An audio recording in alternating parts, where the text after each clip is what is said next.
एक काम को पूरा करने के लिए पहले 100-200 तो परेशानियां आती है, भी लास्ट में पता नहीं वो काम करना है या नहीं करना है, वो भी अटका ही रहता है आधे ही नाव पे।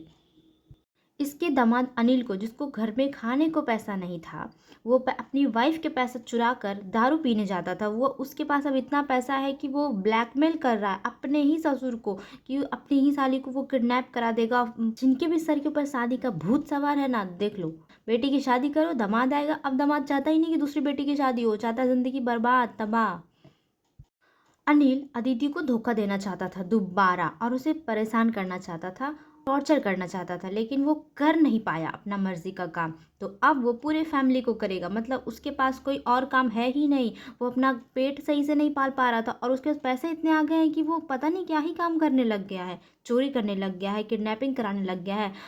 और अगर सूरज आईएएस बन भी जाता है तो उसका इससे क्या मतलब, क्या मतलब? अगर वो आईएएस बन जाएगा तो इसे ही सबसे पहले जेल में जाकर ठूसेगा, ऐसा थोड़े ना बोला है किसी ने। भाई, छोड़े हुए मर्द का तो दिमाग ही बौखला गया है। इस तरह के लोगों को इंसान नहीं, साइकोपैथ बोला जाता है। और ये पापा जी, इनका तो अलग ही दिमाग खराब हुआ पड़ा है।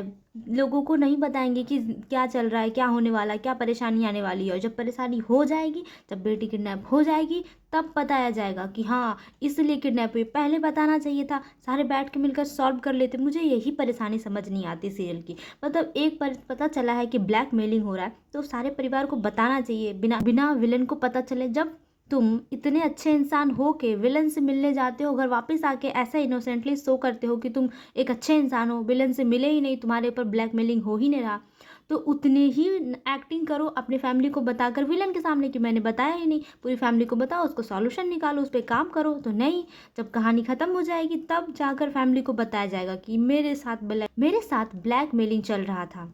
पापा जी को इतना ड्रामा करने की ज़रूरत ही नहीं थी। जब सूरज को ऐसा पता चलता तो सूरज दो ही काम करता, या तो इसको सॉल्यूशन निकालता या तो खुद ही उससे दूर रहता वो, अगर वो उसको हैंडल नहीं कर पाता तो।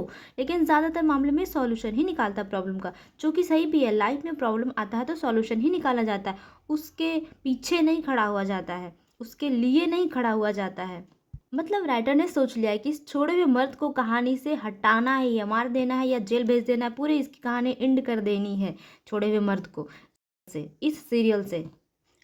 और इन सब ने आपने देखा नहीं कि अदिति कहाँ है, अदिति कहाँ चली गई। और उसके पहले एक और नोटिस बात करने वाली थी, ये कि वो बच्चा उतने टाइम तक कहाँ था, ये शादी में फिर वापस आ गया है। 2-3 एपिसोड्स पहले मुझे ऐसा लग रहा था कि रिया की शादी नहीं होगी। मुझे पता नहीं ऐसा इनर फीलिंग कैसे आ रहा था, लेकिन अब फिर से इनर फीलिंग आ रही है कि शायद हो जाएगी। मुझे ऐसा इसलिए लग रहा था कि नहीं होगी क्योंकि वो दहेज का मामला था।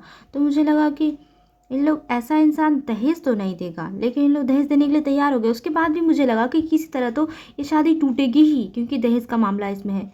लेकिन फिर भी अब लग रहा है कि शादी होगी। तो अब आप लोग कमेंट करके बताओ कि क्या लगता है कि रिया की शादी होगी या फिर नहीं होगी, टूट जाएगी।